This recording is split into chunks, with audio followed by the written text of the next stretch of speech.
Alright, thanks for watching. And so in a previous video, I defined the exponential derivative of a function for which you can just use power series. And you may guess, of course, the same technique works for any function that has a power series. In fact, today we will define the sine derivative of a function. And it's still the same idea, because remember, the Maclaurin expansion of sine is just the sum from n from 0 to infinity of minus 1 to the n x to the 2n plus 1 over 2n plus 1 factorial. In particular, you can just replace x by d, where if I want to remind you, df is just f prime, d squared f is f double prime, etc., etc. And therefore, the sine derivative of a function is just the sum from 0 to infinity of minus 1 to the n d to the 2n plus 1 over 2n plus 1 factorial. So you just take all derivatives of your function, you alternate, and you divide by 2n plus 1 factorial. And so in particular, let's see what happens when we apply the sine derivative to e to the x. Well, by definition, that is the sum from 0 to infinity of minus 1 to the n, the 2n plus 1 derivative of e to the x, over 2n plus 1 factorial. And that is the sum from 0 to infinity of minus 1 to the n. Applying derivatives to e to the x doesn't matter, so we just get e to the x over 2n plus 1 factorial. This e to the x comes out, and sum from 0 to infinity of minus 1 to the n over 2n plus 1 factorial. And the cute thing is, to find this sum, just plug in x equals to 1 here, and you get that this is sine of 1. So we get e to the x sine of 1. That's very neat. In other words, if you take the sine derivative of e to the x, you just multiply it by 1. No, not by 1, by sine of 1. So sine d of e to the x is e to the x times sine of 1. Okay, let's see what happens with e to the kx. And you'll see a very nice phenomenon. So sine d of e to the kx, that is sum from 0 to infinity of minus 1 to the n, okay, d to the 2n plus 1, e to the kx over 2n plus 1 factorial. And that is a sum from 0 to infinity of minus 1 to the n. If you differentiate e to the kx 2n plus 1 times, you get k to the 2n plus 1 e to the kx over 2n plus 1 factorial. E to the kx pulls out, and so we get e to the kx sum from 0 to infinity minus 1 to the n, k to the 2n plus 1 over 2n plus 1 factorial.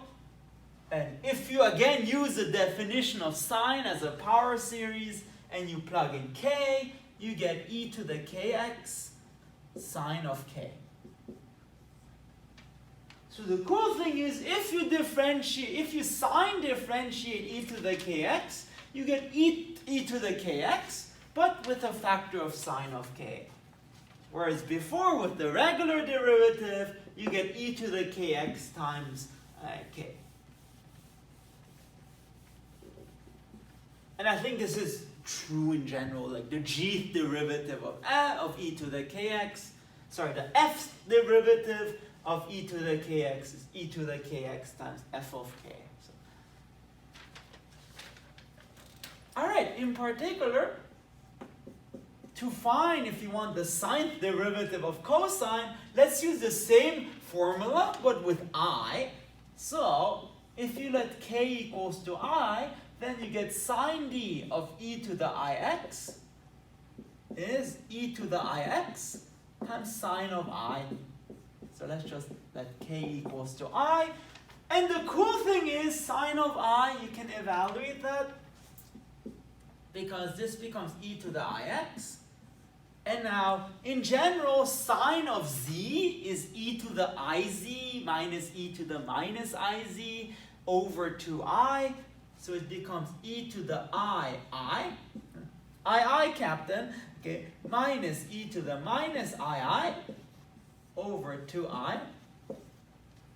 It's a very narcissistic function because lots of i's. Anyway, so e to the ix. And that becomes e to the minus 1 minus e to the 1 over 2I. But then just multiply top and bottom by I. Again, more i's. So.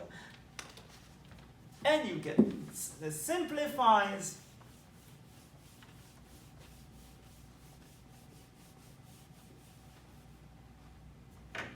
And then you get, so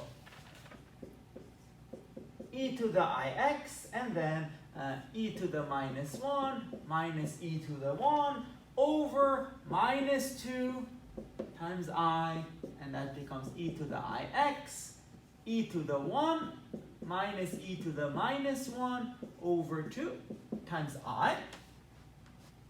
And the reason I wrote it this way, because we see our good friend sinh again.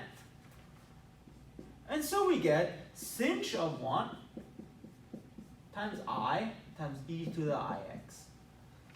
So surprisingly, if you sine derivative e to the ix, you get sinh of 1 times I times e to the ix. So it's very neat, but we want to write this as usual in terms of real and imaginary parts. So this becomes sinh of 1 times I times cosine of x plus I sine of x. And this then becomes, so minus sinh of 1 sine of x plus I sinh of 1 cosine of x. And why is that important? Because on the one hand, sine of d e to the ix equals to that. On the other hand, the sine derivative of e to the ix, that's just the sine, the sine derivative, so sorry, sine of d of cosine of x plus I sine of x, and that is the sine derivative of cosine of x plus I sine derivative of sine of x. And then you can just compare real and imaginary parts. So you get that the sine derivative of cosine of x is sine of x minus sine of x, but with the sinh of 1, and the sine derivative of sine of x is cosine of x times sinh of 1. So just to summarize, sine d of cosine of x is minus sine of x, except with this factor of sinh of 1, and sine d of sine of x is cosine of x times sinh of 1. How cool is that? I think this is really, really neat. Like, who would have guessed it? If you differentiate cosine, you have this extra factor of sinh of 1. So this is really cute, and unfortunately, I don't think there's a nice way of expressing it, like in the previous video, as shifts of 1. Maybe like shifts of, I don't know, a sine of something. That would be cool. But maybe you can figure it out. It's just I haven't given it too much thought. And again, I don't know any applications of this. I think it's for pure mathematical mental enjoyment, I think. But if you have any applications you found, please let me know. And with that said, I hope you enjoyed it. If you liked it, please click like on my video. And if you like math and calculus and other kinds of things and bunnies, please make sure to subscribe to my channel. Thank you very much.